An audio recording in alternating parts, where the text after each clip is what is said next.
2026 के IPO market की शुरुआत हुई है एकदम धमाल के साथ, क्योंकि one of the most interesting IPO जो इस साल का हो सकता था वो है बीसीसीएल का, और इस आईपीओ की ऑलरेडी अनाउंसमेंट हो चुका है। आइए इंपॉर्टेंट पॉइंट्स को कवर करते हैं। देखिए, इस आईपीओ के रिलेटेड एक बेसिक वीडियो हम ऑलरेडी बना चुके हैं, पर आपके तीन मेन डाउट्स आए। सबसे पहले कि हर एक कैटेगरी में कितने सब्सक्रिप्शन के एक्सपेक्टेशंस है। सेकंड, क्या ग्रे मार्केट प्रीमियम की एक्सपेक्टेशंस है, क्या चल रहा है वहां पे मूल माहौल, क्या एक्साइटमेंट है या नहीं। And third and important point, shareholder quota के रिलेटेड कंफ्यूजन की किस तरीके से एप्लीकेशन अप्लाई होती है। बल्कि एक एडिशनल पॉइंट भी मैंने इस कंप्लीट वीडियो में डाला है कि अगर आपका अभी शेयर होल्डर कोटा मिस हो गया है तो आगे आने वाले समय में इस साल में कौन कौन से आईपीओ एक्सपेक्टेड है जिसके ऊपर आप ट्रैक कर सकते हो, उसे भी कवर कर लेंगे। चलिए बेसिक पॉइंट से शुरुआत करते हैं। 10,711 करोड़ का टोटल मार्केट कैपिटलाइजेशन है, और इस मार्केट कैपिटलाइजेशन के अगेंस्ट में 1071 करोड़ का टोटल आईपीओ का साइज है जो इश्यू साइज है। अब यहां पे बात करते हैं एक्सपेक्टेशंस की। सबसे पहले मैं जीएमपी को कवर कर लेता हूं। एज पर सोर्सेज, जिस समय मैं ये वीडियो बना रहा हूं उस समय पे ग्रे मार्केट प्रीमियम यहां पे चल रहा है 50% से ऊपर का। स्टार्टिंग हुई थी ग्रे मार्केट प्रीमियम की 70% से एक बार ये 46-45% तक चले गया, फिर अभी 50% को क्रॉस करने की तरफ है। आई थिंक 50% को जब तक आईपीओ अनाउंस होगा ये क्रॉस करने की एक्सपेक्टेशन सकता है। सोशल मीडिया पे काफी सारी बातें चल रही कि ये तो क्रैश होकर 20% रह जाएगा।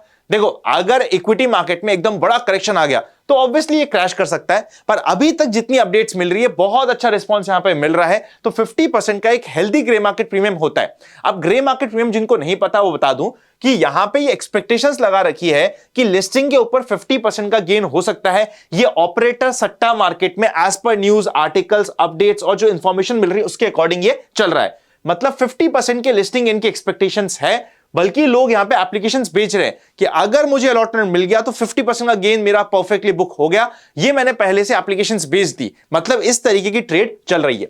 मेरी यहां पे एक्सपेक्टेशंस क्या बन रही है कि मिनिमम टू मिनिमम 20x का सब्सक्रिप्शन यहां पे जा सकता है रिटेल कैटेगरी में।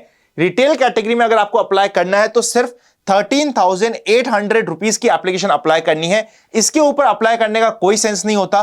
कुछ लोग बोलते हैं कि मैं एक नाम से एक एप्लीकेशन, दूसरे नाम से दो एप्लीकेशन, तीसरे नाम से 3 लॉट की एप्लीकेशन अप्लाई कर दूं तो मुझे ज्यादा प्रोबेबिलिटी होगी। कोई फायदा नहीं होगा।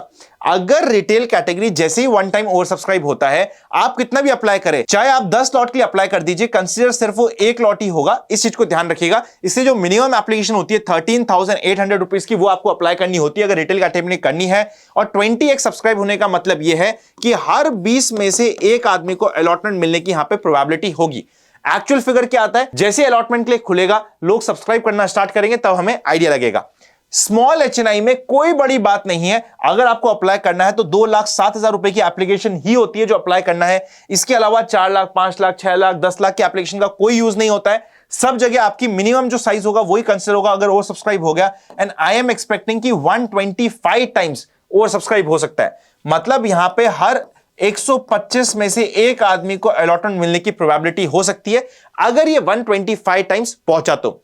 ये कैलकुलेशन मैंने करी है पुराने अच्छे आईपीओ में कितना सब्सक्रिप्शन आया है, कितने अमाउंट का सब्सक्रिप्शन आया, उसको यूज करते हुए ये मेरी साइड से आज के दिन एस्टिमेट बन रहा है। बिग एचएनआई में 50 टाइम्स के सब्सक्रिप्शन की प्रोबेबिलिटी है, और यहां पे आप सभी को ट्रिक पता है कि आपको 50 को डिवाइड करना पड़ेगा 5 से, यानी कि हर 5 में से एक आदमी को अलॉटमेंट की प्रोबेबिलिटी होती है। और एप्लीकेशन यहां पे लगेगी 10,07,400।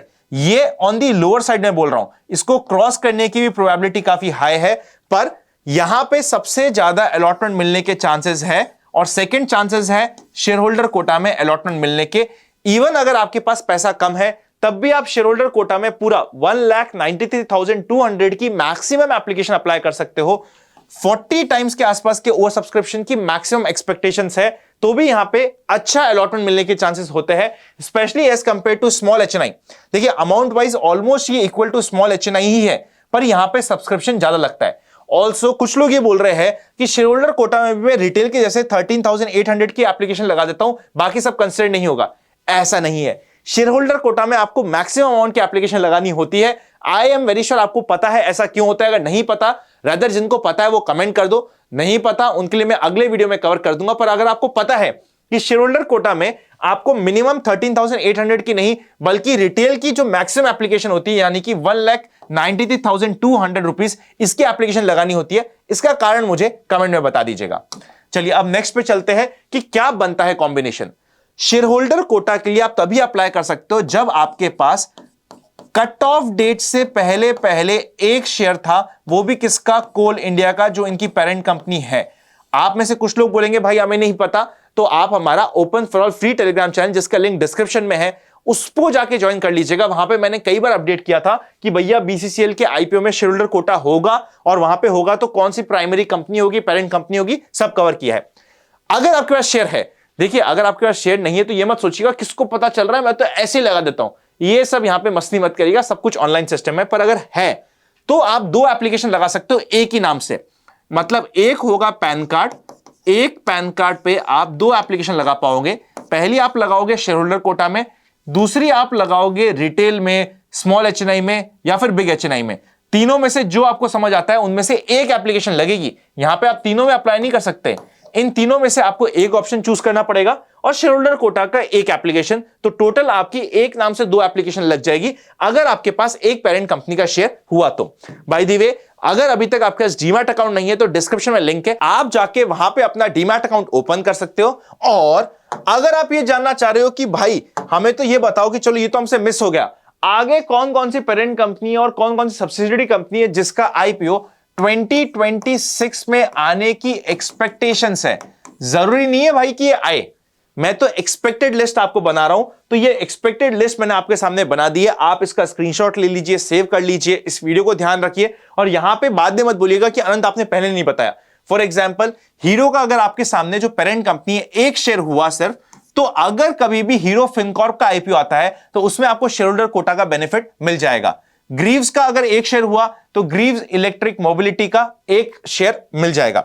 इवन एसबीआई की काफी एक्सपेक्टेशन चल रही, तो एसबीआई बैंक का एक शेयर हुआ तो एसबीआई एमएफ का आपको शेयर होल्डर कोटा में बेनिफिट मिल जाएगा।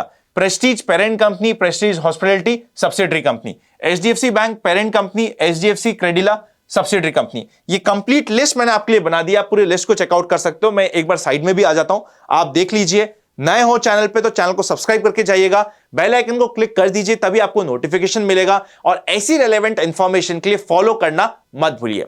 Happy learning and I will see you very soon.